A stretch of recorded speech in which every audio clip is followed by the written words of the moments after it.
Have you ever looked in the mirror and just felt this quiet, persistent sense that something fundamental is missing? Like there's this massive gap between who you are right now and who you know you could become.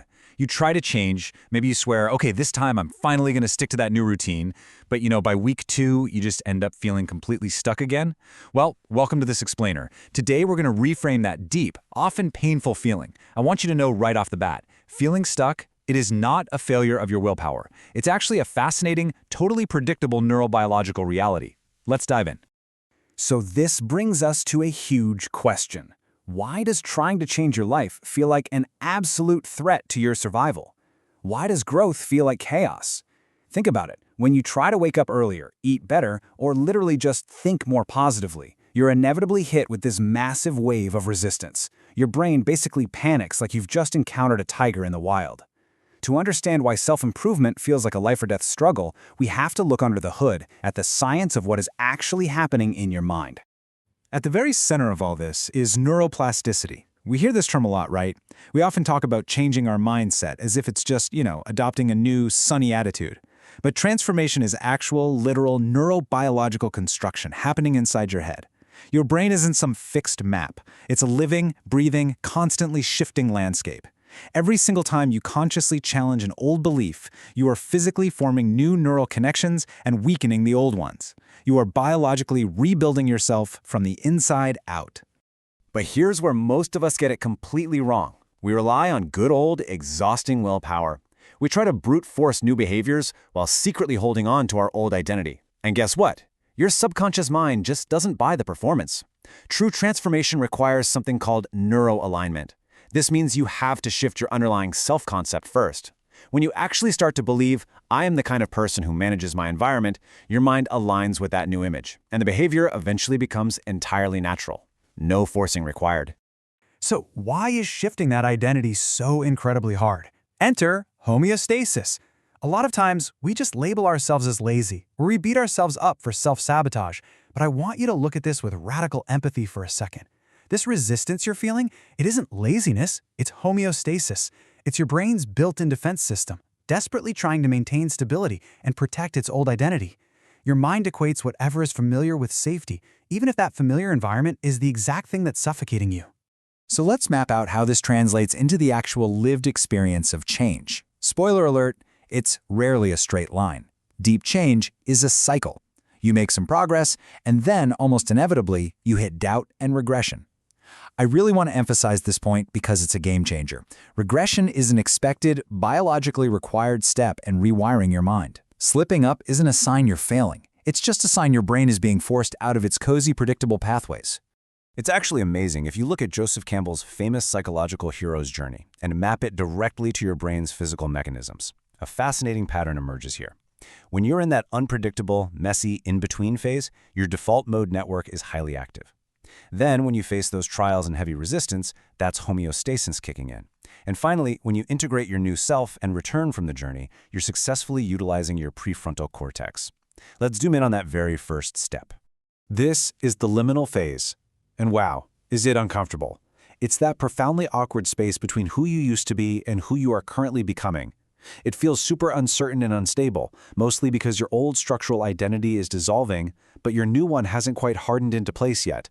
It really requires enduring this tough season where you're way too self-aware to go backwards, but maybe not quite confident enough yet to push forward. But during this liminal phase, your brain goes to work. Your default mode network, which is the region associated with self-reflection, kicks into absolute overdrive, literally rewriting your personal story. So, the crucial takeaway here is this. When people say you become what you believe, they aren't speaking in metaphors. Every new story you tell about yourself, if you repeat it with emotion, embeds itself neurologically. A belief is literally just a physical pattern of neural firing that's been repeated enough times to feel entirely true to you. Of course, rewiring those deeply held beliefs hurts. In psychology, we call this cognitive dissonance. It's that intense, agonizing psychological friction, kind of like gears grinding together without any oil, that you feel when your new actions just don't match your old beliefs. Most people resolve this awful discomfort by throwing in the towel, quitting their new actions, and running right back to their familiar habits. But true transformation, it requires letting that discomfort hang around long enough to force your underlying beliefs to finally evolve. This epic battle of cognitive dissonance is basically a tug-of-war between two key brain regions. In one corner, you have the amygdala. This is your brain's primitive fear center. It sees change as an existential threat and instantly smashes the panic button. In the other corner is the prefrontal cortex, your advanced center for reasoning and long-term growth. When you attempt new behaviors, the amygdala literally screams at you to stop. So, how do we quiet that alarm? The answer is surprisingly gentle, honestly. It's self-compassion. Psychological studies show that when you approach your own discomfort with curiosity, rather than shame or harsh judgment, your amygdala physically calms down. Offering a little kindness toward yourself actually reduces the brain's threat response and gently unlocks access to the prefrontal cortex. You have to remember this. You absolutely cannot hate yourself into a new identity. It just biologically doesn't work. Now, alongside that compassion, you also need radical honesty. Let's be real. You can't become someone new while lying to yourself about who you currently are. Admitting what truly hurts, what you're genuinely afraid of, and what you've actively been avoiding, it's kind of like cleaning out a really deep wound. It stings at first, for sure, but it breaks the psychological defenses that keep you trapped. You finally stop operating from self-rejection, and you start evolving from self-understanding. And as you get brutally honest, you're going to encounter the law of emotional conservation. Suppressed emotions don't just magically vanish into thin air. They actually transform into physical tension and reactive behavioral patterns. When you finally decide to change, all those stored up emotions rush right to the surface. I really want you to take this away today. The tears, the fatigue, that sudden overwhelming confusion you feel during personal growth, they aren't signs that you are breaking. They are the biological release of an old emotional backlog, and they're creating the essential space you need for neurological renewal. Okay, so how do we support this really delicate internal process from the outside? We'd love to think willpower alone is enough, but your environment is constantly firing signals at your nervous system. That's why environmental design is absolutely crucial. You have to remove the triggers of your past self and consciously add visual cues for the new one. This might literally mean reorganizing your physical workspace or even just changing the apps on the home screen of your phone. Every sound, every conversation, every space is shaping your neural wiring. You simply cannot plant new seeds in toxic soil and expect them to thrive. And the environment you carefully create helps solidify this pretty incredible fact. Beliefs are literal biological instructions. What you believe internally actually shifts your physical physiology. If you truly believe you are capable, your heart rate, your posture, and your focus biologically prepare your body for that reality. It's the biology of expectation. Your brain literally, physically prepares for whatever it believes to be true. I want you to think about the number 5 for a second. Look back 5 years into your past. The person you are today is absolutely not who you were 5 years ago, right? Authenticity isn't this fixed, frozen-in carbonite state. Identity is incredibly dynamic and fluid. Every single belief and emotional breakthrough you have rewrites a piece of your internal story. So please don't chase some mythical final version of yourself. Transformation is just about living in alignment with your current truth, knowing full well it's going to keep evolving. So, practically speaking, how does this evolution actually happen day to day? It happens through micro-revolutions. The most profound transformations usually happen quietly. It's that split second where you pause before reacting. The moment you take one deep breath before speaking. It's the time you finally say no when you used to say yes just out of fear. These tiny, courageous choices accumulate. They stack up, one by one, until the old identity simply fades away. And when enough of these micro-revolutions stack up, you reach a state of coherence. From a neuroscientific perspective, this is the ultimate goal, the whole shebang. It's a state of harmonious integration between your emotional limbic system and your rational prefrontal cortex.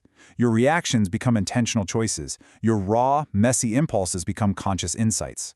You can finally speak honestly without having to mentally rehearse the conversation in your head first.